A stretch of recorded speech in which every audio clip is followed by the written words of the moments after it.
Chapter 7. Now Jonas's group had taken a new place in the auditorium, trading with the new 11s, so that they sat in the very front, immediately before the stage. They were arranged by their original numbers, the numbers they had been given at birth. The numbers were rarely used after the naming, but each child knew his number, of course. Sometimes parents used them in irritation at a child's misbehavior, indicating that mischief made one unworthy of a name. Jonas always chuckled when he heard a parent, exasperated, call sharply to a whining toddler, "That's enough, 23." Jonas was 19. He had been the 19th new child born his year. It had meant that at his naming he had been already standing and bright-eyed, soon to walk and talk. It had given him a slight advantage the first year or two, a little more maturity than many of his group mates who had been born in the later months of that year, but in evening out, as it always did, by 3. After 3, the children progressed at much the same level, though by their first number one could always tell who was a few months older than others in his group. Technically, Jonas's full number was 1119, since there were other 19s, of course, in each age group. And today, now that new 11s had been advancing this morning, there were 2 1119s. At the midday break, he had exchanged smiles with the new one, a shy female named Harriet. But the duplication was only for these few hours. Very soon he would not be an 11, but a 12, and age would no longer matter. He would be an adult, like his parents, though a new one and untrained still. Asher was 4 and sat down in the row ahead of Jonas. He would receive his assignment 4th. Fiona, 18, was on his left. On his other side sat 20, a male named Pierre, whom Jonas didn't like much. Pierre was very serious, not much fun, and a worrier and a tattletale too. "Have you checked the rules, Jonas?" Pierre was always whispering solemnly. "I'm not sure that's within the rules." Usually, it was some foolish thing that no one cared about. Opening his tunic if it was a day with a breeze, taking a brief try on a friend's bicycle, just experienced a different feel of it.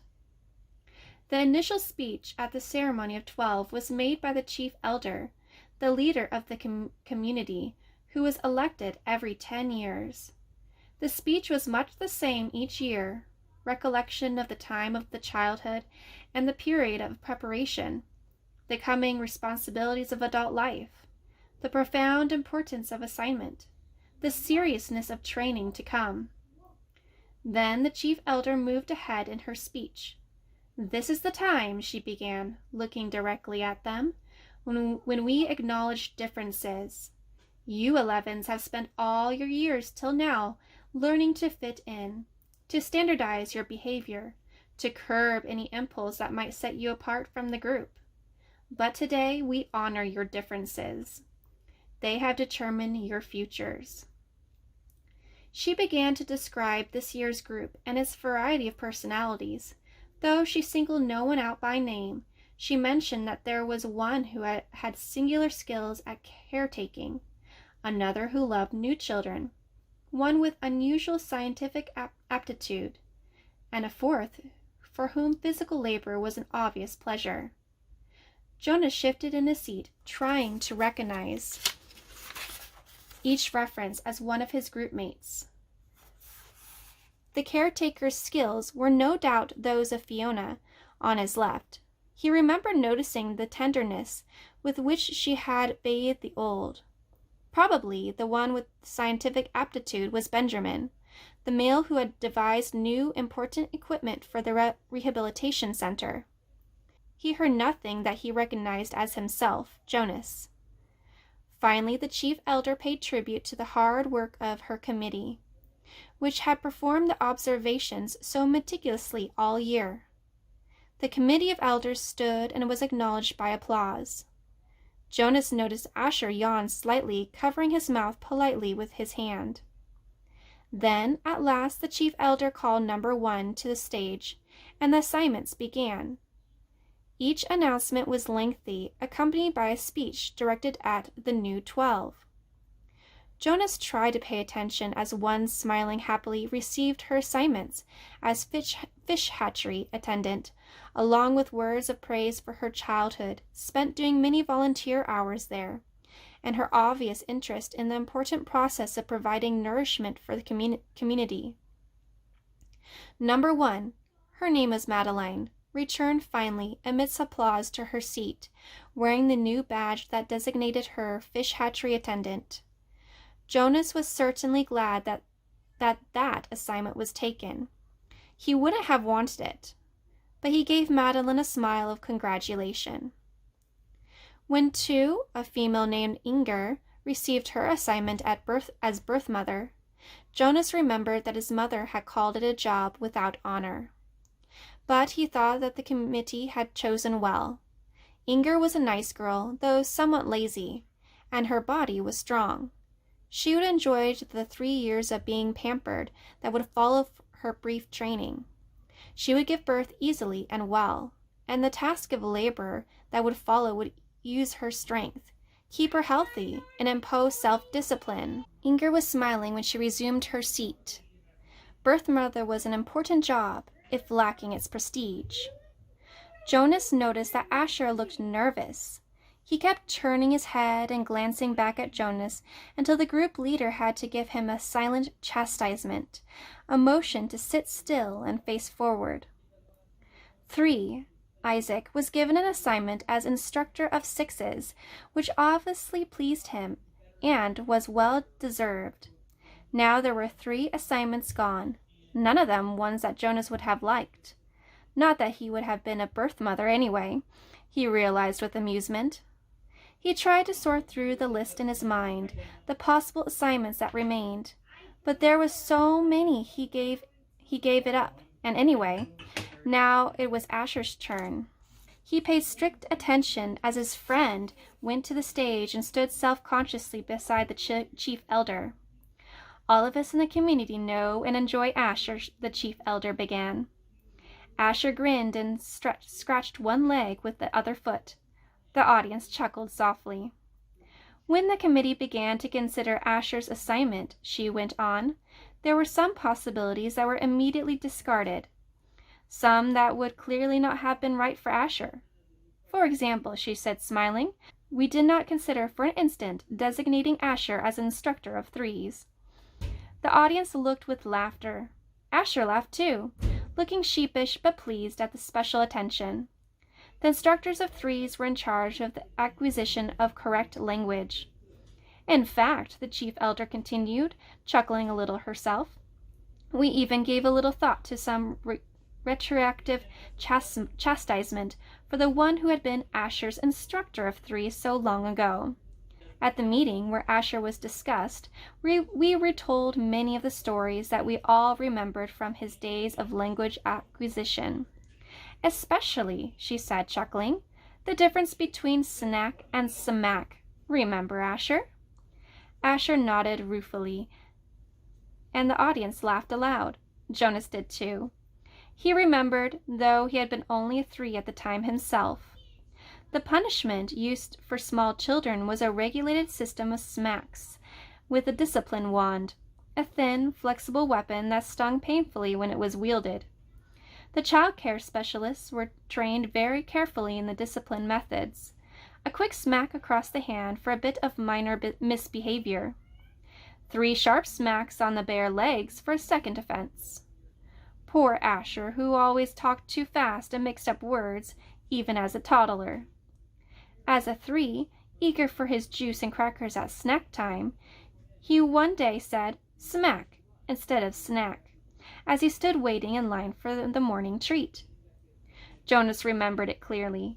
He could still see little Asher wiggling in with impatience in the line. He remembered the cheerful voice call out, I want my smack. The other 3s, including Jonas, had laughed nervously. Snack, they corrected. You meant snack, Asher. But the mistake had been made.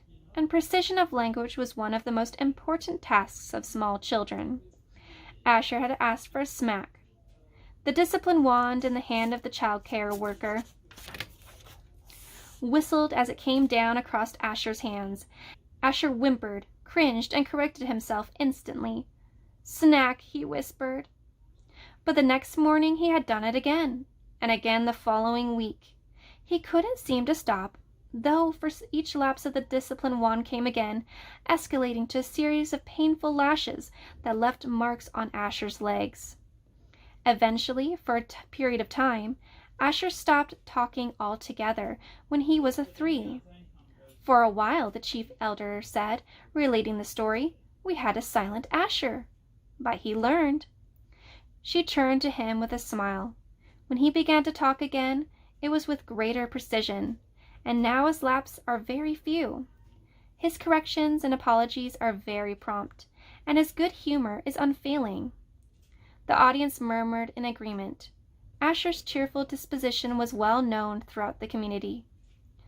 "Asher," she lifted her voice to make the official announcement, "we have given you the assignment of Assistant Director of Recreation." She clipped on his new badge as he stood beside her, beaming. Then he turned and left the stage as the audience cheered. When he had taken his seat again, the chief elder looked down at him and said the words that she had said now for 4 times, and would say for each new 12. Somehow she gave it special meaning for each of them. "Asher," she said, "thank you for your childhood." The assignments continued, and Jonas watched and listened, relieved now by the wonderful assignments his best friend had been given. But he was more and more apprehensive as his own approached.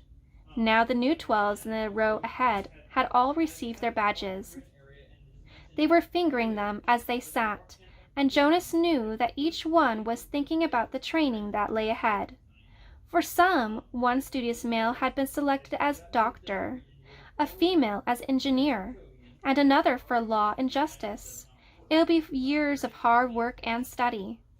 Others, like laborers and birth mothers, would have a much shorter training period. 18, Fiona on his left, was called. Jonas knew she must be nervous, but Fiona was a calm female. She had been sitting quietly, serenely throughout the ceremony. Even the applause, though enthusiastic, seemed serene when Fiona was given the important assignment of caretaker of the old. It was perfect for such a sensitive, gentle girl, and her smile was satisfied and pleased when she took her seat beside him again. Jonas prepared himself to walk to the stage when the applause ended, and the chief elder picked up the next folder and looked down to the group to call for the next new 12. He was calm now that his turn had come. He took a deep breath and smoothed his hair with his hand. 20, he heard her voice say clearly. "Pierre." She skipped me, Jonas thought, stunned. Had he heard wrong? No. There was a sudden hush in the crowd, and he knew that the entire community realized that the chief elder had moved from 18 to 20, leaving a gap. On his right, Pierre, with a startled look, rose from his seat and moved to the stage. A mistake!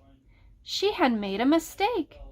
But Jonas knew, even as he had thought, that she hadn't. The chief elder made no mistakes. Not at the ceremony of 12. He felt dizzy and couldn't focus his attention. He didn't hear what the assignment Pierre received, and was only dimly aware of the applause as the boy returned, wearing his new badge. Then 21, 22. The numbers continued in order. Jonas sat, dazed, as they moved into the 30s, and then the 40s, nearing the end. Each time at each announcement, his heart jumped for a moment, and he thought wild thoughts.